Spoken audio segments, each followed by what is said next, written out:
Praise the Lord. Praise the Lord. கர்த்தருடைய நாமம் மகிமைப்படுவதாக. प्रभु के नाम का महिमा हो. இன்றைக்கு நாம் தியானிக்கிற வேத வசனம் आज हम ध्यान करने वाला पवित्र वचन சங்கீதம் 118 சங்கீதம் 25 வசனம். भजन संहिता 118 का 25 वचन. அந்த வசனத்தில் இவ்விதமாய் சொல்லப்பட்டிருக்கிறது. इस वचन में कहा गया है, கர்த்தாவே ரட்சியும், கர்த்தாவே காரியத்தை வாய்க்க பண்ணும். हे यहोवा विनती सुन, उद्धार कर. हे यहोवा विनती सुन, सफलता दे.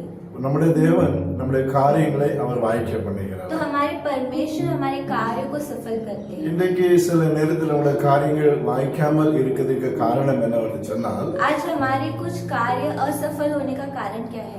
சங்கீதம் 37:5 சொல்லுகிறது, भजन संहिता 30 का 5 कहता है, உன் வழியை கர்த்தருக்கு ஒப்புவித்து अपने मार्ग की चिंता यहोवा पर அவர் மேல் நம்பிக்கையாயிரு, और उस पर भरोसा रख, அவரே காரியங்களை வாய்க்க பண்ணுவார். वही पूरा करेगा. பாருங்க, எந்த ஒரு காரியமானாலும் நம்முடைய பிரயாசத்தினால் அது ஆகிறதில்லை. देखिए, कोई भी परिस्थिति में हमारे प्रयास से कुछ नहीं होता. அந்த காரியங்களை தேவன் ஆசீர்வாதமாக நமக்கு வாய்க்க பண்ணி தர வேண்டும் என்று சொன்னால், यदि प्रभु उन कार्यों को सफल करके देना है तो அதுக்குரிய வழிகளை நாம் தேவ சமூகத்தில் ஒப்புவிக்க வேண்டும். उसके मार्गों को हमें प्रभु के सम्मुख में இது सौंपना. நாம் அன்றாட செய்கிற ஒரு காரியமா இருக்கிறது. ये हमें जो है अनिवार्य करने वाला कार्य है. ஒவ்வொரு நாளும் நீங்கள் காலையில ஜெபம் பண்ணிட்டு நீங்கள் கடந்து போகும் பொழுது, हर दिन सुबह जब आप प्रार्थना करके जाते ஆண்டவரே, हैं, இந்த காரியங்களை எனக்கு வாய்க்க பண்ணி தாரும். प्रभु ये कार्य मेरे लिए सफल உங்க करो. படிப்பு இருக்கலாம், वो आपका पढ़ाई வேலை हो காரியங்கள் இருக்கலாம், या नौकरी का कार्य உயர்வான हो सकता காரியங்களா இருக்கலாம், है, या ऊंचाई के कार्य हो இல்லாட்ட सकता குடும்ப வாழ்க்கையின் சில காரியங்களா இருக்கலாம். है, या पारिवारिक कार्य हो सकता ஆனா தேவ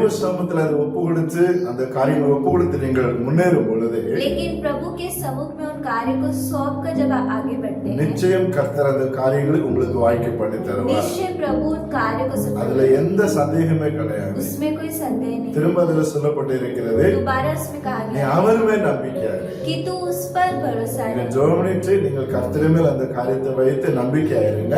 आप प्रार्थना करके प्रभु पर कार्य छोड़कर आप भरोसा रखें. சீக்கிரத்துல அந்த காரியங்களை கர்த்தர் உங்களுக்கு வாய்க்க பண்ணி தருவார். निश्चय प्रभु कार्य को सफल करके देगा. ஜெபிப்போமா? हम प्रार्थना கிருபை करें. நிறைந்த பரலோக பிதாவே, अनुग्रह करे. இதுவரைக்கும் உடைய பிள்ளைகளுக்கு என்னென்ன காரியங்கள் தடையாக இருக்கிறதோ, अब तक आपके लोगों के लिए जो कार्य रुकावट में है, சில காரியங்கள் முடியாமல் இருக்கிறதோ, जो कार्य हो नहीं சில रहे, காரியங்கள் வாய்க்காமல் இருக்கிறதோ, जो कार्य असफल அந்த है, காரியங்களை உங்களுடைய திருக்கத்தில் ஒப்பு கொடுக்கிறோம். उन कार्यों को आपके हाथों में सौंपते हैं. கர்த்தர் இந்த வசனத்தை கேட்கிற ஒவ்வொருடைய வாழ்க்கையிலையும் அவர்களுடைய காரியங்களை கர்த்தர் வாய்க்க பண்ணி கொடுப்பீராக. प्रभु इस वचन को सुनने वाले हर एक के जीवन में उनके कार्य को सफल உங்களுடைய करें நாமம் அதில் மகிமைப்படட்டும். और आपका नाम उसके द्वारा महिमा पाए. இயேசுவின் நாமத்தில் பிதாவே, यीशु मसीह के नाम से पिता. ஆமென். आमीन. கர்த்தர் உங்களை ஆசீர்வதிப்பார். प्रभु आपको आशीष करे.